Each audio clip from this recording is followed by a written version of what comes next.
Amante Padre, Señor, gracias porque sabemos que tus bendiciones van a seguir derramándose sobre nosotros. Que tu Santo Espíritu, oh Dios, abra el corazón de mis hermanos para que puedan efectivamente recibir el mensaje que tú tienes para nosotros en el día de hoy. Ayúdanos, Señor, que podamos entender claramente el propósito y la forma en que tú nos vas a utilizar a nosotros. Nuevamente, gracias, Señor, porque el pastor Flores ha estado con nosotros en esta semana y gracias porque tú lo has utilizado. En el nombre de tu Hijo amado pedimos tu bendición y que todo lo que Él diga, Señor, sea de acuerdo y tu santa y divina voluntad. Quedamos en tus manos, oh Padre. Amén y amén. Pastor Julio, el tiempo es suyo. Me quedo con este. Muy bien, mis hermanos. Ya hemos llegado al viernes. Ya la semana ha transcurrido. Hemos tenido ya desde el domingo conversaciones, temas, algunas reflexiones relacionadas con Jesús como nuestra ofrenda, la mayor ofrenda realmente a la cual podemos hacer referencia a nosotros. Y aprecio mucho que algunos de ustedes han sido constantes durante la semana. Eso me ha servido a mí para también mantener la motivación en las noches al venir, al ver que la respuesta que ustedes han dado ha sido positiva. También agradeciendo a nuestros amigos que se han conectado durante las noches. Algunas personas han agradecido, han mandado una señal, ¿verdad?, de esas que se ponen en las redes sociales con un dedito hacia arriba, señalando de que pues están agradecidos o positivamente señalando de la conexión que se les está haciendo también saber a ellos. Así que gracias. Esta noche vamos a ver otra dimensión interesante, otro principio extraño.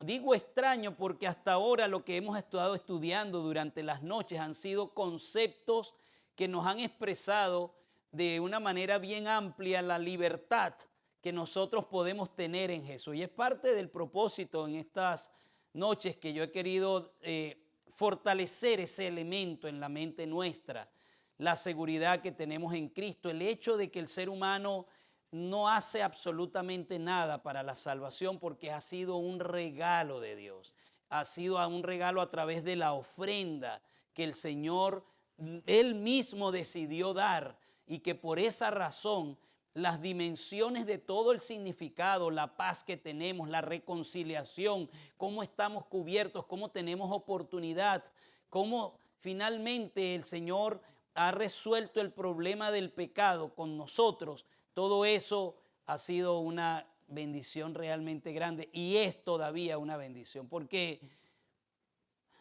pues lo más exagerado que usted pueda pensar que alguien es en contra de Dios o en contra de los principios espirituales, por más convencido que esté usted que las cosas religiosas son lo mejor, y si usted tiene una de ese, ustedes saben, hay personas que tienen una personalidad imponente o de mandato, que les gusta que la gente haga caso y que a ellos les gusta imponer lo que ellos piensan, y cuando saben que algo es correcto, quieren que todo el mundo esté en lo correcto. Si usted es un tipo de persona así, quiero decirle que, y a cualquiera otra persona que lo vea de otra manera, que de todas, aunque usted vea a alguien muy mal porque no está haciendo las cosas debidas que deben ser hechas, todavía Dios en la ofrenda que ofrecida les da oportunidad a las personas.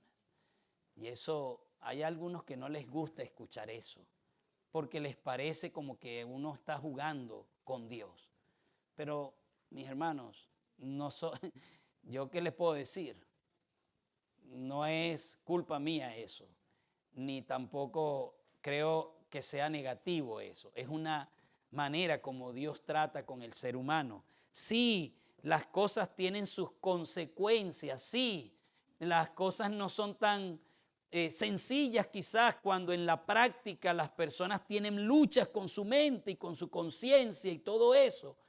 Sin embargo, a pesar de todo lo que el ser humano vive, a pesar de los resultados, las consecuencias, así como por ejemplo Sansón, si alguien pierde el rumbo del destino para el cual nació y se perdió y no cumplió el propósito de Dios, así como Salomón, que era el hombre más sabio y después se descarriló pero completamente del camino y llegó a ser la influencia más dañina para el pueblo, el hombre que Dios había escogido y que le había dado un privilegio. Si aún así alguien hoy día nosotros vemos que no está encarrilado en la forma correcta, al igual que Sansón y al igual que Salomón, Dios está buscando todavía para darle una oportunidad. Ese es Dios. Ahora, el ángulo de cualquier forma que vamos a ver esta noche pareciera no que contradice, sino que es complementario a lo que hemos dicho. Porque ahora pareciera como que Dios se detuvo y dijo, oye, ven acá, aguántate un momentico, como que la cosa está no muy fácil, pero como que se está llevando una impresión equivocada. Yo estoy poniéndolo en mis palabras, ¿verdad? Porque lo que vamos a hablar ahora es una división de las ofrendas por el pecado. Cuando yo estudiaba la temática en su momento, la Biblia no puso subtítulos como acostumbra hacer o como uno lo ve, como les mencioné al inicio del libro de Levítico. Hay subtítulos, en algunas Biblias ponen subtítulos, pero para la división que la Biblia tiene de las ofrendas del pecado, llegó un momento en que se mezcló con la otra ofrenda de la que voy a hablar esta noche, que se conoce como la ofrenda por la culpa. Una es la ofrenda por el pecado y otra es la ofrenda por la culpa. Solo que como no se descifra tampoco en el idioma español, porque la traducción que han hecho al español no ha sido lo suficientemente clara como para uno diferenciar ambas cosas, entonces es lo que a veces no se percibe. Sin embargo, en el idioma hebreo en el que se escribió el Antiguo Testamento, ahí sí se nota la diferencia. Son dos palabras totalmente diferentes. Y hoy entonces, al hablar de la ofrenda por la culpa, vamos a ver una dimensión de lo que en cierta manera Dios espera, o una condicionalidad en una serie de errores que el ser humano puede cometer, y que Dios pone condiciones, cosas que no habíamos visto ni con los holocaustos, ni con las oblaciones, ni con las ofrendas de paz, ni tampoco con la ofrenda por el pecado. No habíamos visto condiciones así directas como las que vamos a ver ahora. Por lo tanto, es importante, y esta noche, ustedes trajeron los paraguas hoy, no había lluvia ahí, y no trajeron los paraguas. Bueno, van a tener que abrir los paraguas hoy, porque ahí la aplicación de esta ofrenda es un poquitico fuerte, ¿verdad? Nos cae a todos y hay que ajustarnos. Por eso hay que abrir los paraguas para que no nos pegue tan duro el asunto. Pero vamos a ver cómo nos va, ¿ok? ¿Está bien? Siempre desde el lado de la ofrenda hay una cosa de misericordia de parte de Dios, pero las aplicaciones son interesantes y son serias, son importantes. Vamos entonces a entrar en algunos de los elementos que aquí se señalan. En la Biblia nosotros encontramos, y yo voy a invitarles ahora, no lo había hecho en las noches anteriores, tratando de ser un poco más abierto, suelto en esto, pero vamos al libro de Levítico, por favor. Libro de Levítico.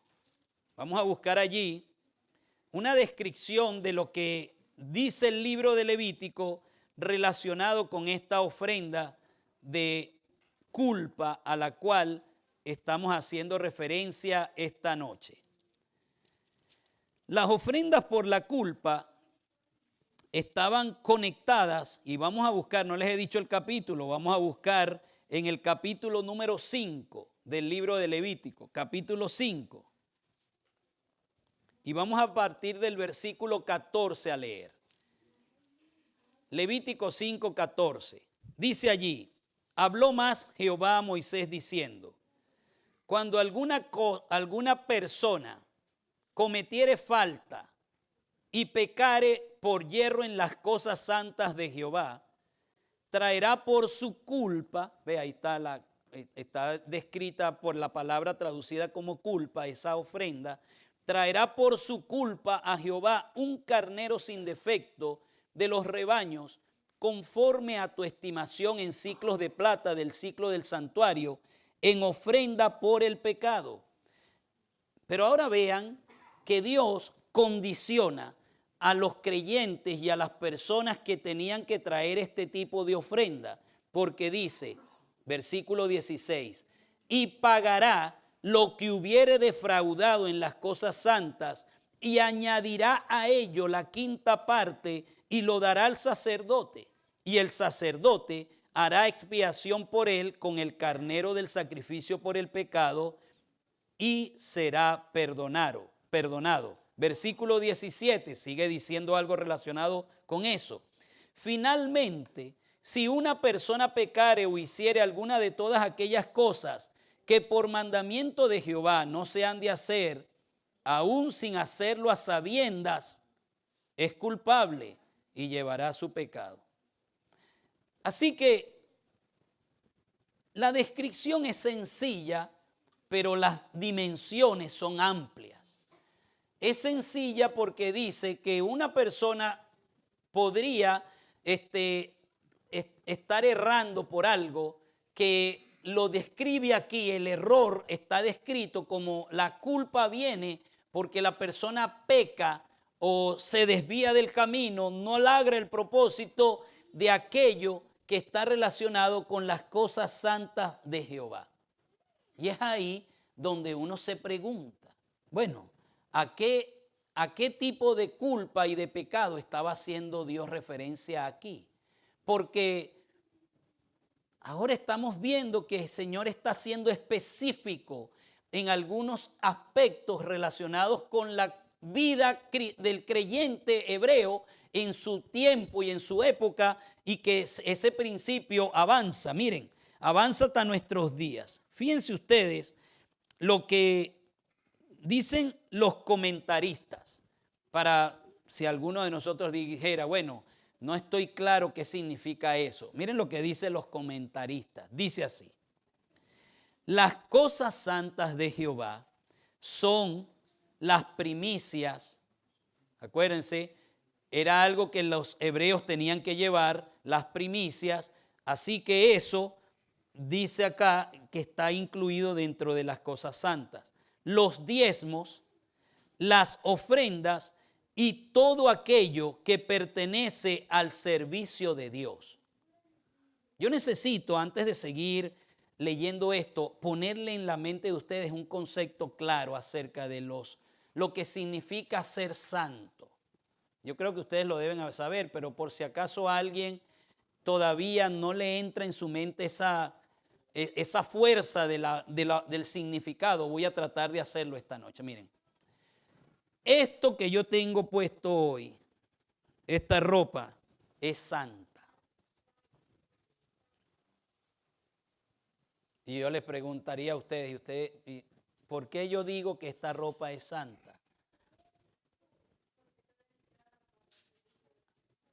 Muy bien, usted ha respondido algo en parte correcto. En parte correcto. Y está muy bien. Digo en parte porque la última frase, las últimas dos palabras de su frase de Dios son las que voy a corregir. ¿Saben por qué es santa? Porque me pertenecen a mí. No les pertenecen a ustedes. Es algo exclusivo para mí. ¿Ve? Y por lo tanto es santo. Porque santo significa que está apartado para una cosa específica. Así que ustedes con su ropa, también su ropa es santa. porque está apartada para ustedes. A menos que ustedes tengan un ropero donde todos puedan tomar y se ponen de la misma ropa, y ya perdió la santidad, por lo menos de un individuo. Quizás sigue siendo santo, pero ahora desde el ángulo familiar. Esta ropa es santa para mi familia. Eso significa que cualquiera se la puede poner de mi familia, pero no más de mi familia. ¿Ven? O sea, no estoy diciéndoles una herejía, lo que estoy es ilustrándoles el sentido de santidad. Lo que pasa es que en la Biblia, que es la palabra en donde se usa la santidad, el concepto de santidad es, como dijo nuestra hermana, que lo que está apartado, en este caso específico, es para Dios. Y entonces es santo para Dios. Pero el concepto de la santidad es separación, separar de lo que es algo de una cosa para otra cosa. Y cuando aquí dice que las personas cometían yerro o culpa o pecado en las cosas de Jehová, en las cosas santas de Jehová, por eso es que el comentario está diciendo que las cosas santas de Jehová estaba relacionado con las primicias, con los diezmos, con las ofrendas o con todo aquello que pertenece al servicio de Dios. Porque Dios había dado órdenes. Ustedes recuerdan, por ejemplo, cuando el pueblo de Israel estaba introduciéndose, iba a empezar la conquista de la tierra de Canaán. Y entonces tienen al frente la primera ciudad que tienen que derribar. ¿Cuál era esa ciudad? ¿Alguno recuerda el nombre? Jericó. Y tienen a la ciudad de Jericó enfrente. Y Dios le dice algo a Josué y le dice, mira Josué, Dios no le dijo que era santa, y ahora les voy a explicar el concepto para que ustedes hagan la diferencia con claridad. Dios le dijo a Josué, mira Josué, esa ciudad es anatema. Por lo tanto, nadie puede tomar nada de ahí. ¿Saben qué es lo curioso en el idioma hebreo? Que la palabra que se traduce al español, anatema, viene o surge de la raíz de algo que es santo. ¿Saben cuál es la diferencia entre algo santo y algo que es anatema? Porque las dos cosas son separación. Una cosa que es un anatema es algo que Dios separó, como la ciudad de Jericó dijo, ese es anatema, que nadie agarre nada. La diferencia en esos dos conceptos es que algo que es anatema no se puede redimir. No había pago para resolver el problema de eso. Era algo que seguía siendo santo porque era exclusivo de Dios. Dios dijo, esa ciudad es exclusiva mía, es anatema. Nadie puede tomar absolutamente nada porque su santidad es tan alta que se convirtió en una maldición. Y yo quiero que con eso lo destruyan y se acabó. Y lo que quede lo van a usar en el santuario así. Y la cosa, eso fue y cuando Acán agarró de ese el lingote de oro y aquel manto babilónico muy bueno, como lo dice él en el relato bíblico, él se convirtió en anatema también, porque pareciera que en el mundo espiritual hay una ley, así como hay una ley, así como el COVID, que si usted estaba con alguien que tenía, usted se contagiaba, y que si había alguien en la casa seguro se le iba a pegar a usted. Bueno, así es el anatema. El anatema es que si usted se agarraba con ese asunto, usted se contagiaba y era parte ahora de ese problema. Y eso fue lo que pasó con Acán. Y por lo tanto, Acán murió. Y no murió porque él no tuvo oportunidad. Porque a pesar de que Acán estaba pecando en una de las cosas sagradas, peligrosas, que era mucho más allá que sagrado, era una prohibición directa de Dios. A pesar de eso, él tuvo oportunidad de arrepentimiento. Dios en su amor le dio chance. ¿Por qué? Porque Josué dio una nota una noche antes y dijo, miren señores, cuando murieron aquellos 3,000 hombres que fueron a pelear a la ciudad de Ai, dijo Josué, ¿qué pasó, señor? Y tal. Dios le dijo, Josué, quédate tranquilo, averigua, hay una cosa escondida por ahí, resuelve. Y entonces Josué hace un anuncio, alguien hizo algo que por eso fue que se murieron aquellos 3,000 hombres. Por favor, vea cómo resolvemos eso. Y acá, que van a saber que fui yo, tanta gente que hay metidos en carpa, tanta gente, ¿cómo van a saber que soy yo? Pero como Dios es Dios, el Señor, por suertes, no era que tiraban dados, hacían otra cosa, no sé cuál será, pero hacían algo que llegó a casa, a Acán, y quedó culpable. Y como para que nadie dudara, porque siempre hay quien duda, y en aquel entonces también había gente que dudara, para que no hubiese duda y no dijeran que Josué se inventó eso solo para agarrar un chivo expiatorio y decir que esa era la causa. Oye, ¿dónde es que está el asunto que tú? Sí, está en el medio de mi carpa, allá en el centro, ahí la enterré. Y cuando fueron, trajeron el asunto, todo el mundo quedó claro y dijo, oye, esto es en serio. Pero eso es un anatema. Las cosas santas de Dios que también están apartadas para Dios, alguien falla en eso y puede traer una ofrenda y puede ser redimido. ¿Ve? Esa es la diferencia entre un anatema. Las dos cosas son apartadas para Dios, pero una puede redimirse y la otra no. Está claro hasta ahora, ¿verdad? El concepto. Ahora, teniendo claro el concepto, seguimos leyendo la cita que estoy leyendo. Esta es una cita del Comentario Bíblico Adventista. Y sigue diciendo aquí, la falta, es decir, la culpa esa que se comete o el error cometido, la falta aquí considerada implicaba haber retenido lo que debía pagarse o de haberlo disminuido. Ustedes se acuerdan del caso de Ananías y Zafira. Ananías y Zafira no fue que no entregaron, disminuyeron. Y aquí dice que la falta, ellos estaban cometiendo un pecado de culpa. Y ellos, para poder restablecer eso, tenían que cumplir una condicionalidad. Seguimos leyendo. La ofrenda exigida por esta falta era un carnero sin defecto, pero esto no bastaba. El que había cometido la falta debía también hacer restitución, añadiendo la quinta parte. ¿Cuánto es la quinta parte? La quinta parte es el 20%, para ponerlos en números más claros, ¿verdad?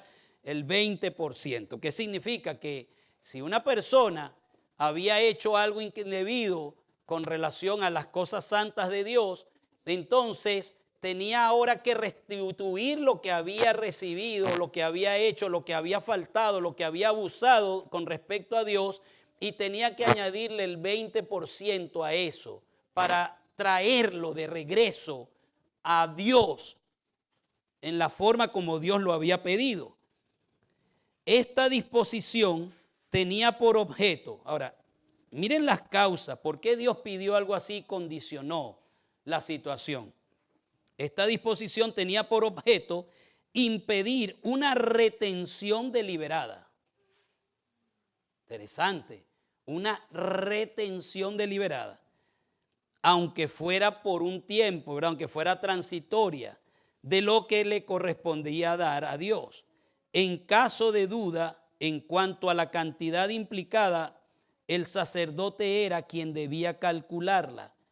Luego de haberse hecho la restitución, entonces después de eso, el sacerdote hacía la expiación por la persona con el carnero del sacrificio por el pecado. Quedó claro, ¿verdad? El concepto. Entonces, esta ofrenda por la culpa, por eso les decía que tiene una dimensión que no tienen las otras ofrendas, porque aquí pareciera que entra el elemento del cual yo he tratado de hacer una balanza en contra, en el sentido de que yo conozco el pensamiento de nosotros los adventistas y sabemos que somos muy enfáticos en ciertas cosas. Y yo he estado esta semana tratando de pararme del otro lado de la balanza y echarlo para abajo para que se equilibre la balanza en la manera como vemos el mundo cristiano. Pero ahora parece que esta vuelve y se pone en el concepto de la acción humana. ¿Por qué digo esto? Porque ahora está condicionando, pero el asunto es que la condicionalidad no es muy agradable. ¿Por qué digo que no es muy agradable?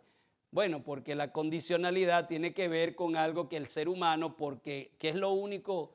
Vamos a hacer un paréntesis aquí. ¿Cuál es el problema que tenemos nosotros los seres humanos en la ley universal de Dios? ¿Recuerdan?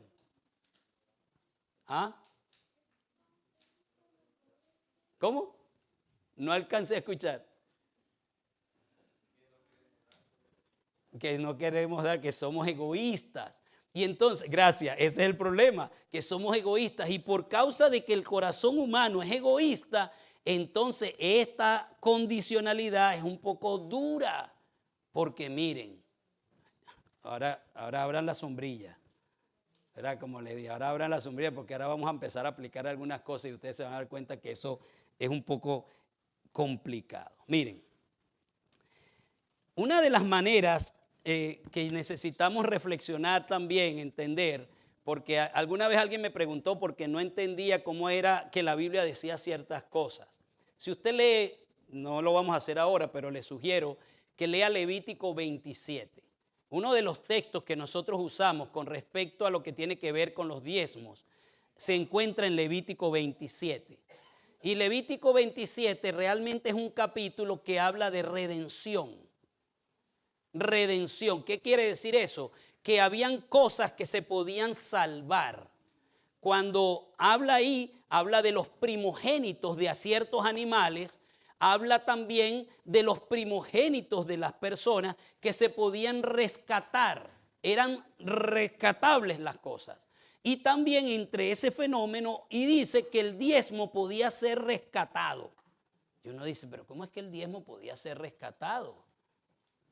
Eso no es un concepto que nosotros manejamos hoy día. Lo que pasa es que como en aquella gente venía una economía agrícola, ellos podían traer, por ejemplo, un animal, quizás si era en el caso de animales, como los animales que eran diezmos, no se seleccionaban porque fuera bueno o malo, simplemente se contaban. El décimo, ese le pertenecía, ¿verdad? De los que eran producción nueva, de los que nacían. Y salía un animal que estaba bien, en una buena condición, pero ese era el que caía como diezmo. Esa persona quería recuperar ese animal para tenerlo en su granja. Entonces, ¿qué hacía? Rescataba el diezmo. ¿Ves? Por eso era que se menciona esa figura del rescate. La persona pagaba el costo que el sacerdote decía, eso va a costar tanto. Y entonces la persona lo pagaba de otra manera y el diezmo, que era ese animal, lo rescataba. ¿Verdad? Era una transacción de redención, de la figura que usamos ayer de redención, de que se compra. Bueno, eso lo dice ahí. Por eso es que el diezmo podía ser rescatable. Hoy día no. Hoy día es diferente, a menos que, ¿verdad? Que yo lo he visto, por extraño que parezca, he visto esto.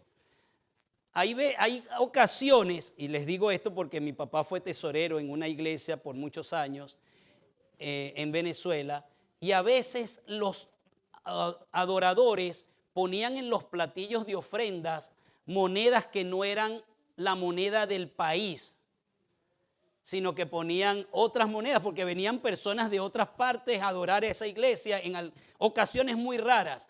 Y alguien del departamento de tesorería decía, oye, yo quiero esa moneda. Bueno, tenía que redimirla, tenía que poner el equivalente al valor de lo que esa moneda era, porque ya esa moneda estaba dedicada a Dios porque había sido entregada de una manera sagrada. ¿Captan el concepto? Así que tenía que ser redimida la moneda si la persona quería agarrarla porque estaba coleccionando o por cualquier otra razón que hubiese estado haciendo. Ese era el concepto de lo que ocurría en el pasado y era la forma como se redimían las cosas. Ahora bien, el problema entonces ocurre, voy a darles otra dimensión, el problema ocurre que Dios se muestra celoso por lo que está apartado para Él.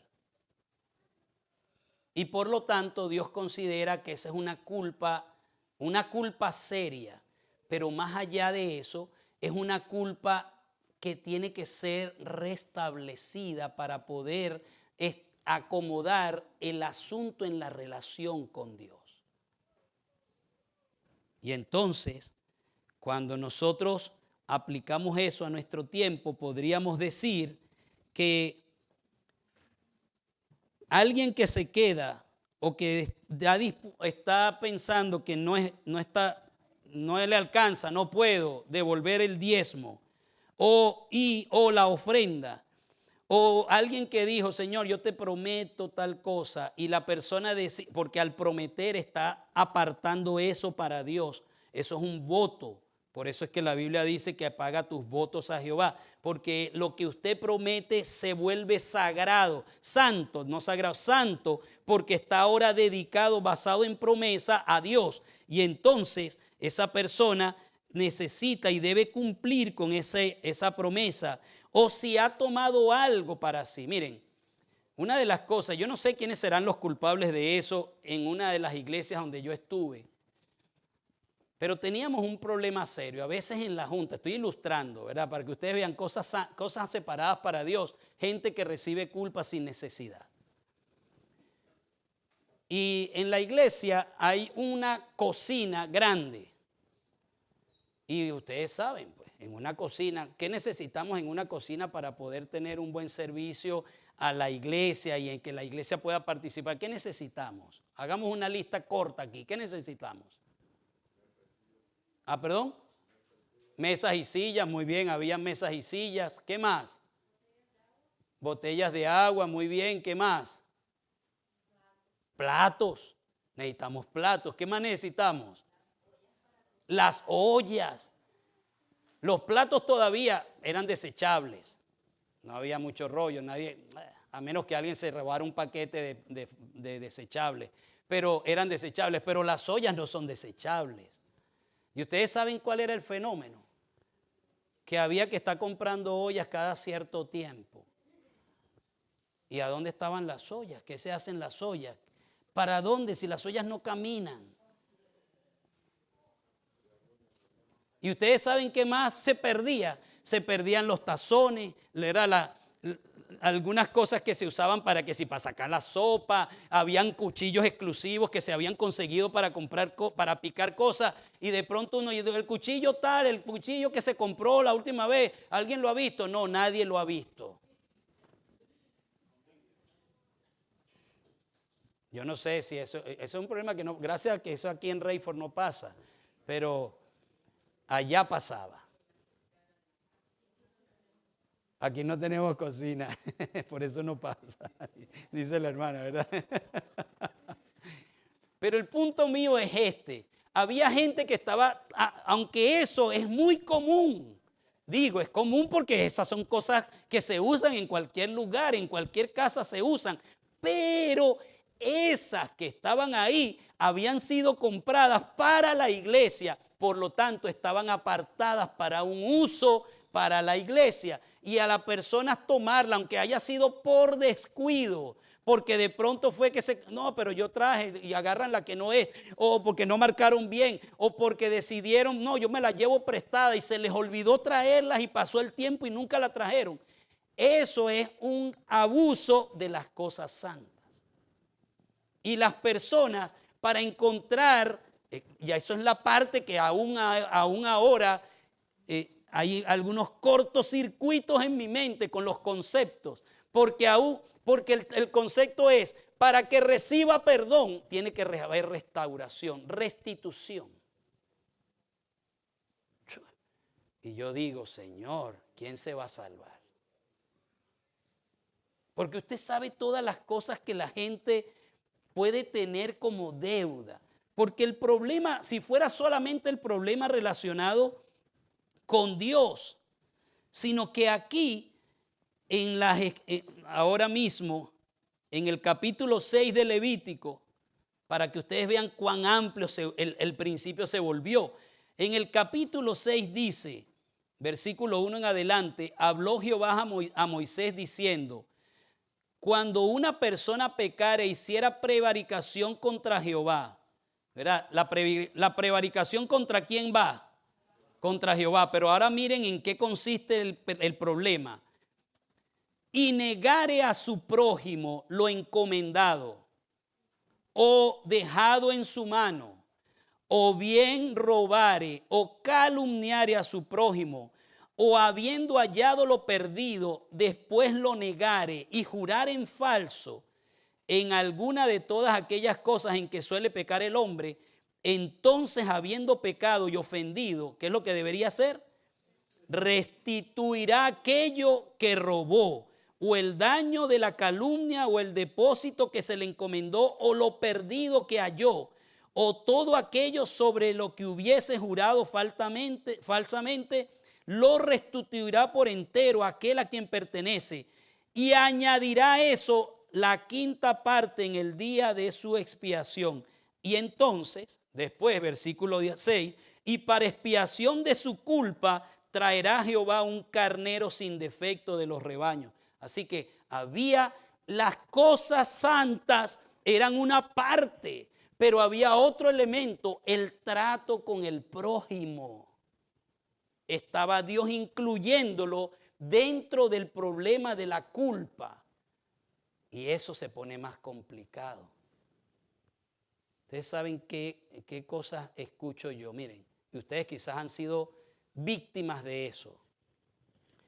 Yo he conocido ya varios casos de personas que han venido de México a trabajar aquí a Estados Unidos. Y tienen allá, dicen, hablando mexicanamente crudo, ¿verdad? Un carnal. O tienen un familiar allá y empiezan a mandarle dinero. Y ya compran un terreno, compran vacas, mandan hacia una casa. Y aquí están ellos soñando, dentro de 2 años me voy para allá, yo tengo una casa. Y de la noche a la mañana se enteran que allá ni hay casa, ni hay vacas, ni nada, que el dinero todo se lo han tragado, se lo han gastado.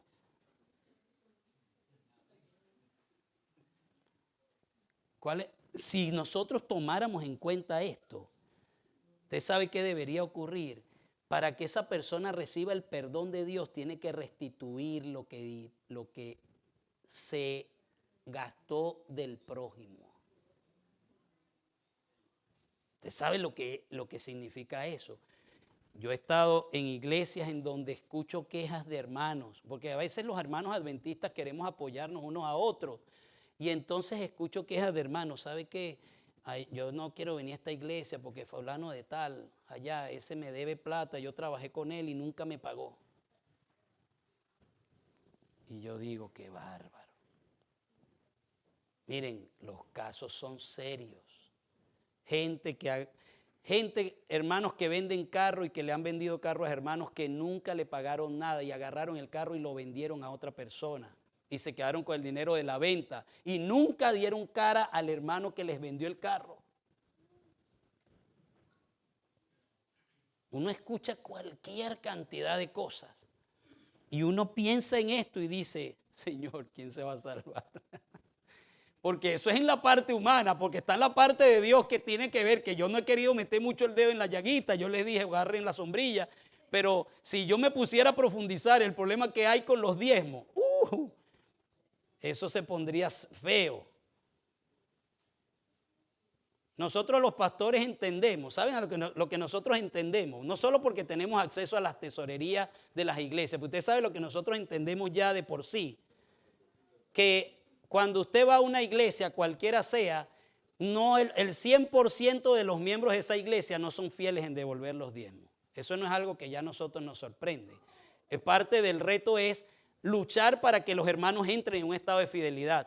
Pero uno sabe que a veces son el 20, el 30, el 40%, el 60% de miembros que son leales a Dios. Y no es porque uno quiera eso, es simplemente porque hay un concepto de santidad espiritual que está relacionado con lo que Dios ha requerido del ser humano. Nosotros no estamos diciendo, ni nadie dice, y pareciera que fuera negativo porque el pastor vive del evangelio y entonces pareciera que hay un negocio porque le interesa. Mis hermanos, ténganlo presente esto. Miren, los levitas, que fue de donde salió el principio, Dios dice en la Escritura, Usted lo puede leer en el libro de Números, que Dios dice, esta gente, la herencia de ellos soy yo, dice Dios. La herencia de los levitas soy yo. ¿Qué quiso decir Dios? Cuando repartieron la tierra y los levitas, Dios dice, la herencia de ellos soy yo. Lo que Dios quiso decir es que ellos van a tener que esperar en mí. Ellos no van a tener que depender de que lo que pasó, de que lo que agarraron, nada. Que ellos quieren depender, necesitan depender de mí. Esa es su herencia. Entonces, lo que quiere decir que Dios se comprometió, y yo se los aseguro, porque así es. Las personas piensan, hay gente que dice cosas irónicas, que son cuestiones que uno se ríe de eso, porque pues hay que reírse, ¿qué más? Hay gente que dice, y no dicen aquí en Rayford, no lo he escuchado aquí en las zonas de las Carolinas, pero lo he escuchado en otras partes, en iglesias que son gente de dinero y que cuando diezman dinero, cantidades altas. A veces algunos por burla empiezan a decir, ahí van mis diezmos rodando, cuando ven al pastor que va manejando un carro. ¿Y sabe qué? Ahí no van los diezmos de nadie. Eso es Dios que está proveyendo, porque así como un patrón provee para una persona, Dios provee para el que se dedicó a su servicio. Y téngalo por ciento que si esa persona dice no diezmo más porque no me gusta, el pastor no se va a morir de hambre porque su herencia es Jehová. ¿Entendemos el concepto? Entonces, ese es un tema delicado. Ese es un tema delicado. Pero también está que la Biblia presenta en las ofrendas. Fíjense qué concepto tan extraño. Ya les mencioné que los diezmos se cogían o se recogían de manera casual. El que cayera, sea malo, sea bueno, sea flaco, sea gordo, el que caía como diezmo, ese era el que iba para el sacerdote. Tome, ahí tiene su diezmo, suponiendo, ¿no? Pero cuando era en caso de ofrenda, Dios no aceptaba que fuera cualquier animal. La persona tenía que escogerlo con cuidado. Tenía que ver que el animal estuviera bien, que no estuviera enfermo, que estuviera fuerte, que tuviera ciertas cualidades. Porque extrañamente en la Biblia la ofrenda es más delicada que los diezmos.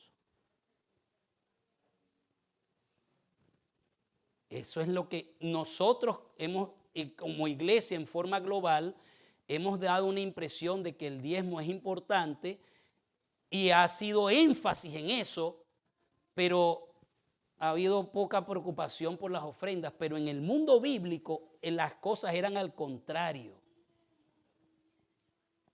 porque la ofrenda había que dedicarla. Una vez tuve la oportunidad de escuchar, creo que el pastor ya se jubiló, no sé qué pasó con él. Él era uno de los encargados a nivel de la iglesia adventista de todo el mundo del departamento de mayordomía. Y él vino a Charlotte en una ocasión a hablarle a los pastores de la conferencia y usaron la iglesia que estaba administrando ahí en Charlotte y la usaron como sitio de reunión. Y él vino y me llamó la atención algo de lo que él dijo ese día. Yo me acuerdo de algo clarito. Él presentó una foto y presentó a una señora que estaba frente a un toro. La mujer, el toro le llegaba como por aquí. Yo decía, pero qué animalote. Pero un animal, pero grande, se veía duro, fuerte.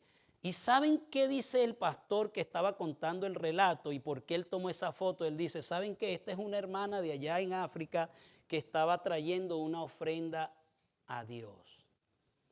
Y ella escogió el mejor animal que tenía para traerlo.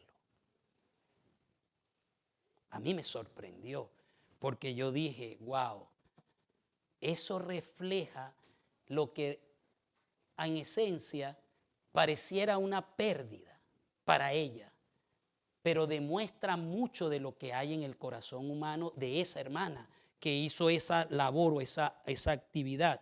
Ahora, avanzamos un poquito ya para concluir. Miren ustedes algo interesante. Voy a leer esto y voy a responder otra cosa que quiero responder y con eso concluyo. Esta cita es dura. Me parece dura a mí. Uno la lee en dos partes. Uno la puede encontrar en el libro Mensaje para los Jóvenes en la página 246 o la puede encontrar en el libro Consejos sobre Mayordomía Cristiana en la página 104. Y dice así: la oración no tiene por objeto obrar un cambio en Dios. ¿Estamos claros, verdad? Sigo. Nos pone a nosotros en armonía con Dios.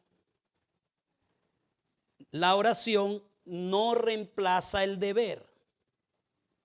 Y entonces viene la parte que Dios nunca aceptará en lugar del diezmo la oración hecha con frecuencia y fervor. La oración no pagará nuestras deudas a Dios. Eso es serio. Porque alguien dice, bueno, yo le pido perdón a Dios. Dios entiende. Dios nos tiene cubiertos con el holocausto. Ya Dios, con la ofrenda de paz, ya yo no le debo nada. ¿Verdad? Yo les dije que no le debemos nada a Dios. Y es correcto. No dejan de ser verdades, pero noten lo que yo quiero ver, que ustedes vean que todas las dimensiones de las ofrendas forman parte de un solo acto, la entrega de Jesús por el ser humano. Y en estos conceptos no significa que no es que Dios no está queriendo entrar en esa relación de perdón con el ser humano. No, no es eso.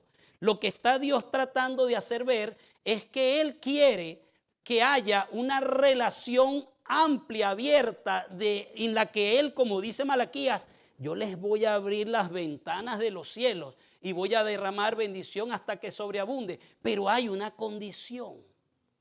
Y la condición es que yo necesito que usted, le dice Dios a nosotros, a cada uno, confíe en mí.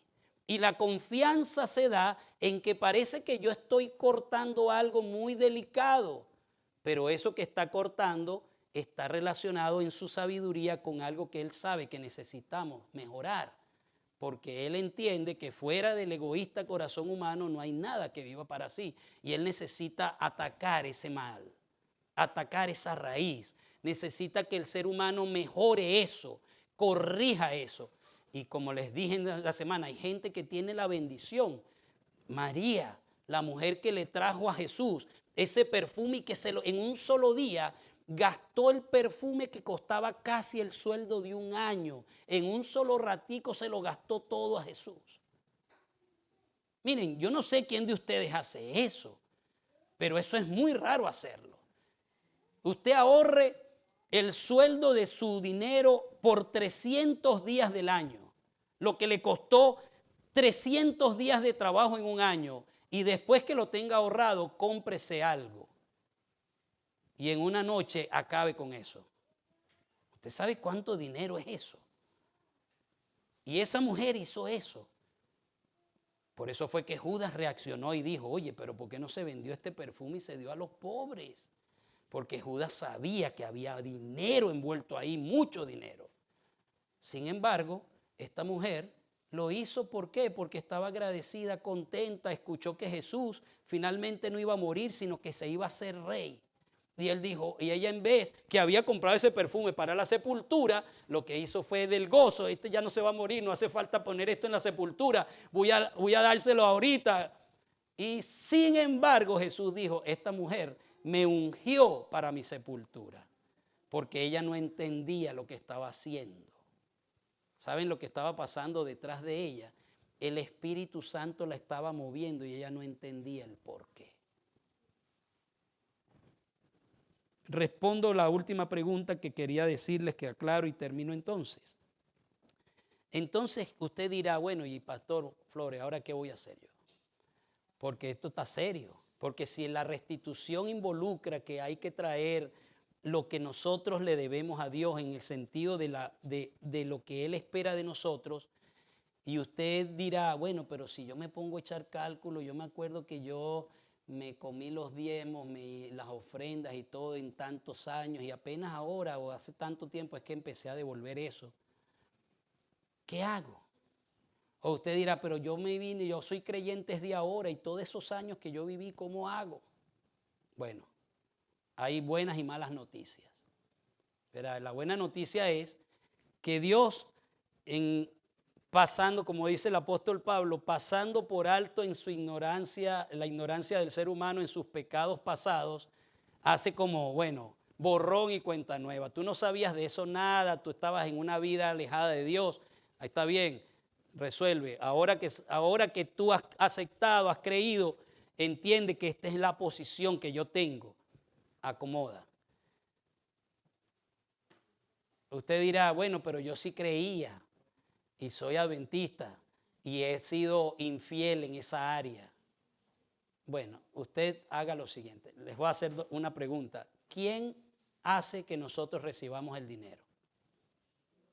¿Quién hace eso? Dios.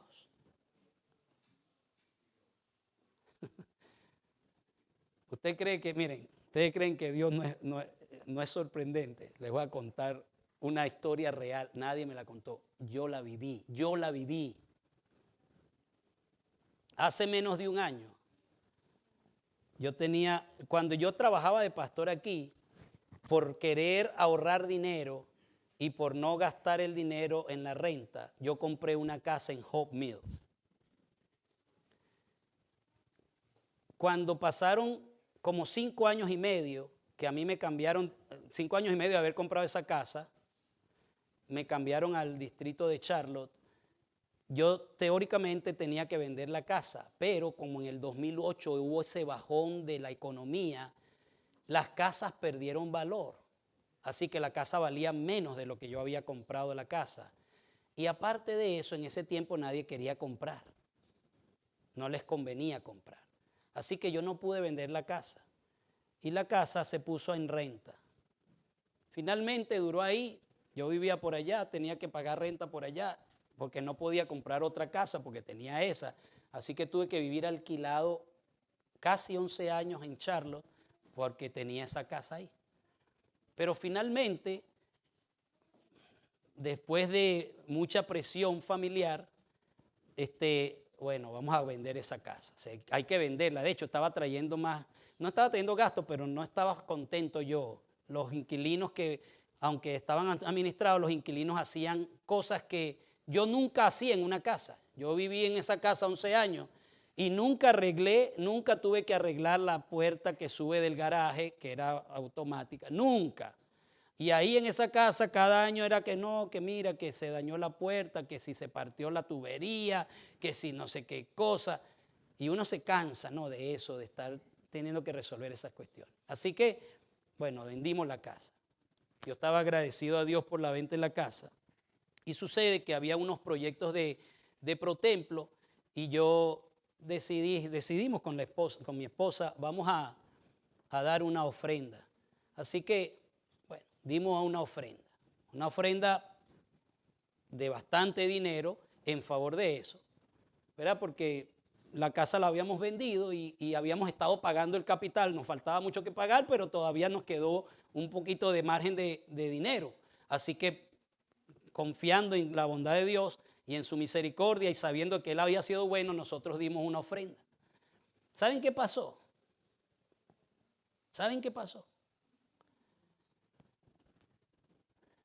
No habían todavía terminado el mes y la misma cantidad me llegó de regreso. Y yo dije, Señor, ¿y por qué me están dando este dinero otra vez a mí?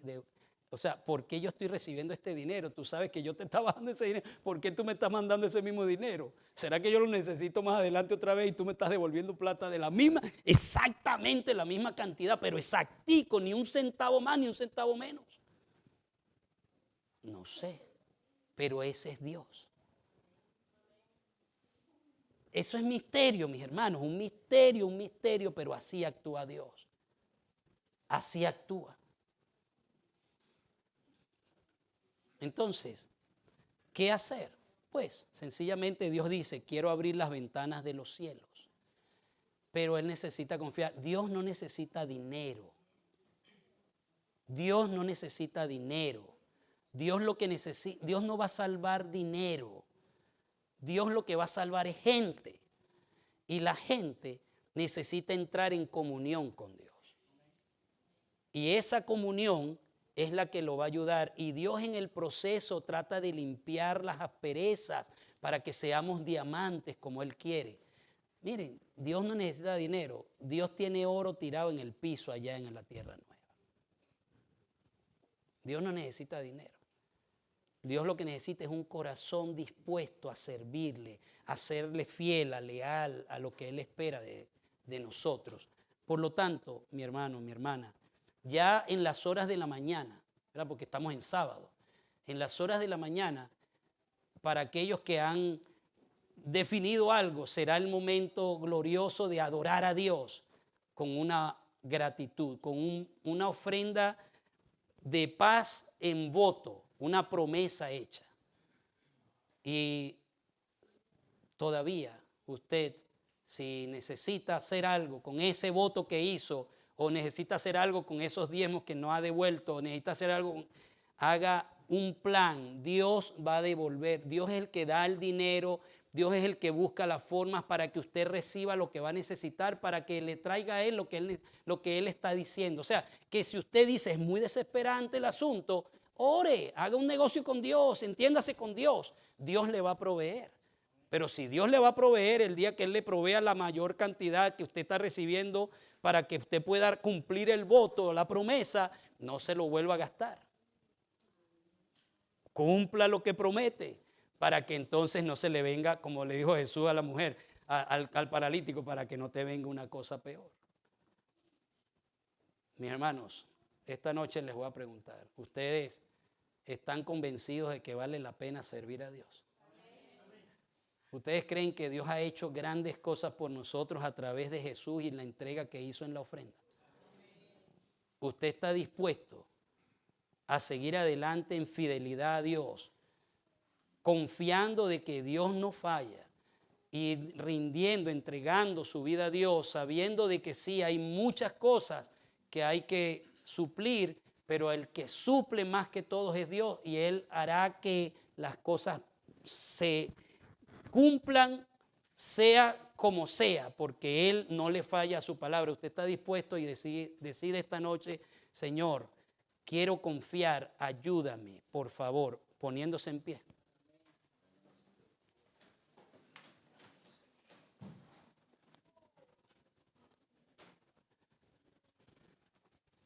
Amén. Gloria a Dios.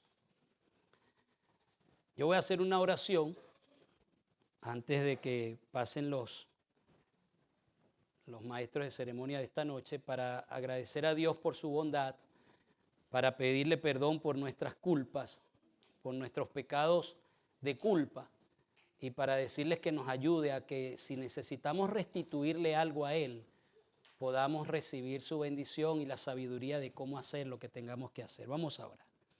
Querido Dios, gracias por Jesús, porque a pesar de que en las cosas santas, en las cosas más delicadas, si se pudieran ver desde ese ángulo, que están relacionadas directamente contigo, una orden expresa que tú has dado acerca de un asunto, y nosotros hemos sido indiferentes o no lo hemos visto tan importante y hemos hecho las cosas de una manera diferente, tú estás dispuesto a que de eso todavía seamos redimidos con una ofrenda que nos limpie de ese pecado. Sin embargo, has puesto una condición y queremos pedirte que trabajes en nuestro corazón como lo hiciste con Zaqueo. Que Zaqueo, que había robado a la gente cobrándoles impuestos y se había enriquecido de manera ilegal, cuando Jesús vino a su vida, él dijo públicamente que a quien le había robado se lo devolvería con los intereses correspondientes según la palabra enseña. Permite que esa experiencia sea en nosotros. Si alguien ha robado o ha tomado o ha dejado de dar los diezmos y las ofrendas por alguna preocupación, por desconfiar de que tú suples, por algún temor, Señor, permite que nosotros o quien sea que ocurra en esa experiencia tenga la oportunidad de poder resolver ese asunto en una negociación contigo, y tú, Señor, en tu misericordia provee los recursos para que esa persona pueda cumplir su promesa, porque al final todo viene de ti y de lo recibido de tu mano te damos. Así que guíanos, Señor. Nos hemos puesto de pie como un acto de compromiso de que queremos ser ayudados, de que queremos arreglar las cosas contigo, de que queremos ser leales, fieles. Así que perdónanos y recíbenos en tu misericordia. Y aunque entendemos que la oración no paga nuestras deudas a ti, por lo menos hoy haz el impacto en nuestra mente y que podamos crecer y avanzar en la dirección correcta. Ponemos esto en tus manos en el nombre de Jesús. Amén. Pueden sentarse.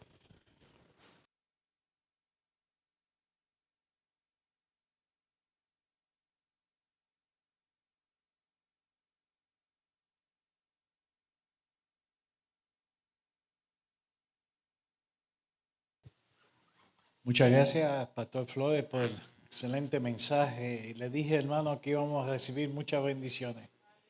El pastor dijo, traiga la sombrilla, pero eso era bendiciones, era lluvia de bendiciones, no estaba mal. Muchas gracias, Pastor, por el mensaje. Y le damos las gracias a los hermanos que se conectaron virtualmente y los invitamos mañana a las 9 de la mañana para comienzo de la escuela sabática. 11 de la mañana comienza culto divino y el final de los temas. La tema de mañana se llama Jesús el Renovador. Así que están todos cordialmente invitados y los amigos que están aquí presentes, los hermanos, a las 9 nos daremos cita aquí. Comienza el culto a las 9, así que 8:45 aquí en la iglesia. Vamos entonces a pedir la bendición de nuestro Señor y con una oración. Les invito a que se coloquen de pie. Inclinemos el rostro. Padre nuestro que estás en el cielo, santificado sea tu nombre, Señor. Señor, gracias por haber bendecido este día, por habernos traído con bien a tu santo templo y por recibir tu pan de cada día, Señor. Señor, te pido que como nos trajiste aquí con bien, nos regreses a nuestras casas con bien también, Señor. También te pido que bendigas el refrigerio que nos han preparado nuestras hermanas, Señor. Te lo pido esto en el nombre de Jesús. Amén. Igualmente, mi hermano, feliz sábado y nos vemos entonces mañana tempranito.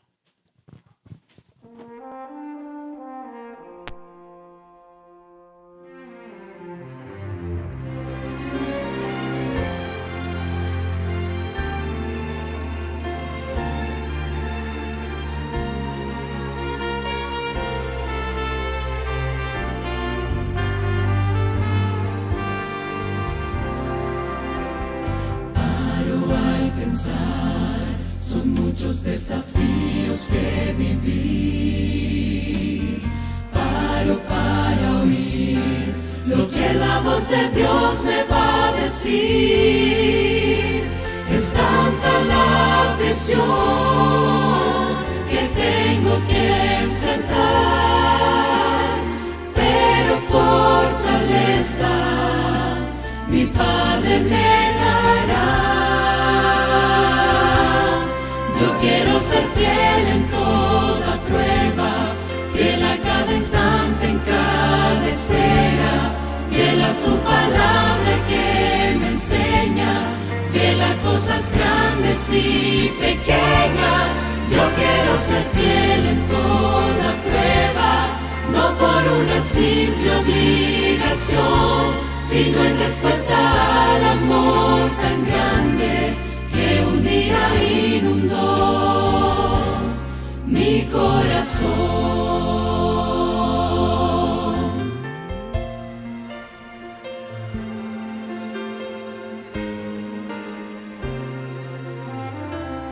Yo puedo triunfar, pues alguien ya venció en mi lugar.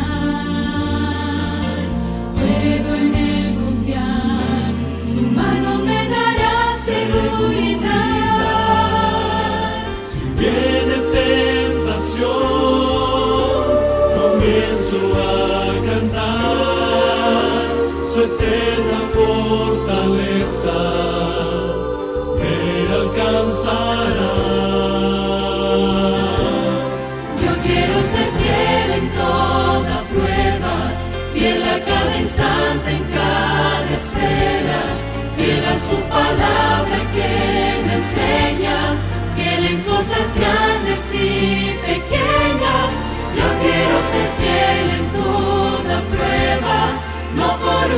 simple obligación, sino en respuesta al amor tan grande que un día inundó